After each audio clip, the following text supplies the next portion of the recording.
भाजपा के पूर्व नेता और केंद्रीय मंत्री रहे यशवंत सिन्हा बिहार की राजनीति में एक बार फिर से सक्रिय हो गए हैं।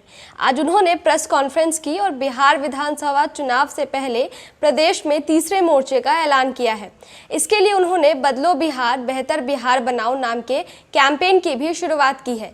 अपनी इस प्रेस कॉन्फ्रेंस में उन्होंने बताया है कि प्रदेश की बदहाल स्थिति को देखते हुए वे तीसरे मोर्चे का गठन कर रहे हैं। सिन्हा ने साफ किया है कि आगामी चुनाव में उनके साथ आए लोग चुनाव लड़ेंगे। हालांकि उन्होंने अभी इस बात का खुलासा नहीं किया है कि इस मोर्चे में और कौन कौन शामिल हो रहे हैं। थर्ड फ्रंट को लेकर उनका कहना है कि भविष्य तय करेगा कि हम तीसरे हैं या दूसरे हैं या पहले हैं। सिन्हा के इस प्रेस कॉन्फ्रेंस में उनके साथ बिहार सरकार के पूर्व मंत्री नरेंद्र सिंह और पूर्व सांसद अरुण कुमार के साथ अन्य नेता भी मौजूद थे। प्रेस कॉन्फ्रेंस खत्म होने के बाद पूर्व सांसद अरुण कुमार ने हमारी टीम से बातचीत की है और कहा है कि बिहार की बदहाल स्थिति को बदलने के लिए इस मोर्चे का गठन किया गया है। इस बातचीत में उन्होंने और क्या कुछ कहा है, आप इस वीडियो में देखिए। यशवंत सिन्हा जी 80 वर्ष की उम्र में जैसे कुंवर सिंह में जवानी आई थी, वैसे भोजपुर के रहने वाले हैं। उनके मन में भी यह दर्द पैदा हुआ। देश के बड़े पदों पर रहे, एक ब्यूरोक्रेट के रूप में भी और एक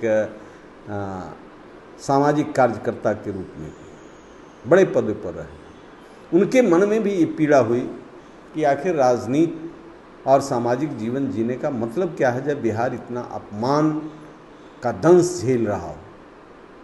हम लोगों ने भी निवेदन किया तो भारतीय सब लोग पार्टी ने अपनी पूरे साथियों से बात करके यह फैसला लिया है कि आप एक ध्रुव बने, आपको तमाम लोगों से बात करें और संकल्प के साथ हम लोग आपके साथ हैं निर्णायक विकल्प देने के लिए।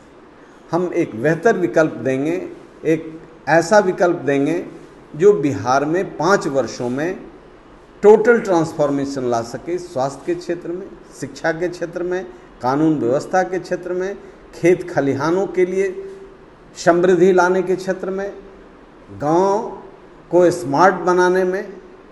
तो निश्चित तौर से आज इस संकल्प की ज़रूरत है कि एक भ्रष्टाचार मुक्त सत्ता बिहार में हो और तंत्र भी बदले।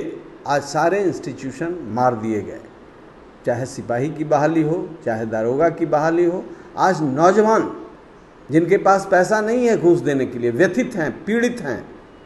तो इन सारे नौजवानों का, किसानों का, व्यापार के लोगों का, तमाम लोगों का जो भविष्य है वो अंधकार में है। आज पूरे देश में बिहार आबादी में दूसरा प्रदेश है, लेकिन इंडस्ट्री का परसेंट देश वाइज के हिसाब से 1 पॉइंट समथिंग है। इसके बाद भी नीतीश कुमार कहते हैं कि वो 50 लाख प्रवासियों को रोजगार देंगे और उसके लिए वो काम भी कर रहे हैं। उनके विभाग के मंत्री भी ये चीज़ कह रहे हैं कि 50 लाख जो रोजगार देने की बात हुई, इस दिशा में काम चल रही है। भाई सुशासन बाबू तो सिर्फ बोलते हैं, करते तो कुछ नहीं है, ये सब लोग जान गया। अभी इसी बात से पता चल गया कि 15 वर्षों में वो खेत को पानी नहीं दे सके। कहते हैं 5 साल और दीजिए, 5 साल के लिए, 5 साल के लिए, 5 साल के लिए 3 बार हो गया। तब अब कह रहे हैं कि 5 साल के लिए दे, सब खेत को पानी मिलेगा। इसका मतलब कितना झूठ बोलते हैं, कितना अकर्मण्य हैं, ये तो उन्हीं की बात से साबित हो रहा है। हम कह रहे हैं कि हम 5 साल में दिखलाएंगे। हमारी जमात कह रही है कि हम भ्रष्टाचार मुक्त बिहार देंगे। ये फौज जो आकंठ डूबा हुआ है भ्रष्टाचार में, इससे आज ये अपनी स्तुति कराने के लिए मानव श्रृंखला बनाते थे बच्चों से, सरकारी विद्यालय में पढ़ने वाले बच्चों से, पदाधिकारियों से।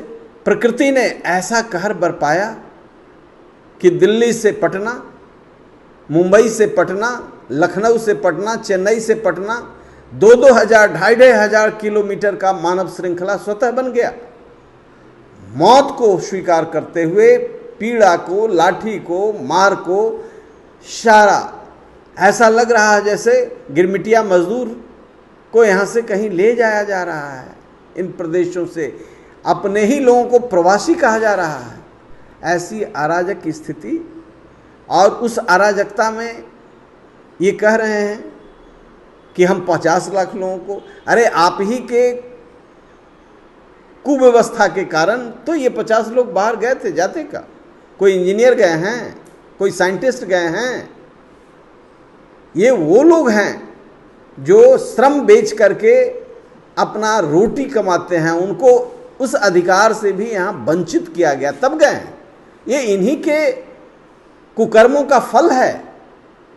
उस पाप को ये कैसे 50 दिन में या 5 दिन में पूरा कर देंगे। इन्होंने यहाँ के चीनी मिलों को बेचा, यहाँ के इंडस्ट्रीज को बेचा, ये उसको भी नहीं रहने दिया कि कोई दूसरा आएगा तो बनाएगा, बेच दिया। लोग तो बंद किया था, ये बेच दिए। अरे ऐसे डपुर संखी बयानबाजी से क्या होने को है। इसलिए यह निर्णय हम लोगों ने लिया है कि माननीय यशवंत सिन्हा के नेतृत्व में एक नए बिहार का, मजबूत बिहार का निर्माण करेंगे। क्या वो भारतीय सबोल पार्टी का हिस्सा में होंगे संगठन को और पार्टी को मजबूत करने में? वो देखिए, ये भारतीय सब लोग पार्टी पूरे बिहार में एक जज्बे के साथ काम कर रहा है और यह पूरी मजबूती के साथ एक सामूहिक निर्णय में उनके साथ खड़ा है। हम भ्रष्टाचार मुक्त और विकास को पटरी पर लाने के संकल्प के साथ ये पार्टी खड़ी हुई है। अन्य तमाम ऐसे लोग जो बिहार को भ्रष्टाचार मुक्त, अपराध मुक्त, कानून का के दायरे में विकास की पटरी पर लाने का जो संकल्प है, इसके साथ जहाँ कहीं भी कोई फंसे हुए हों वो उनका स्वागत है और इस पर काम होगा। आने वाले दिनों में और किस तरह के लोग इस पार्टी से जुड़ेंगे? अच्छे विचार के लोग आएंगे,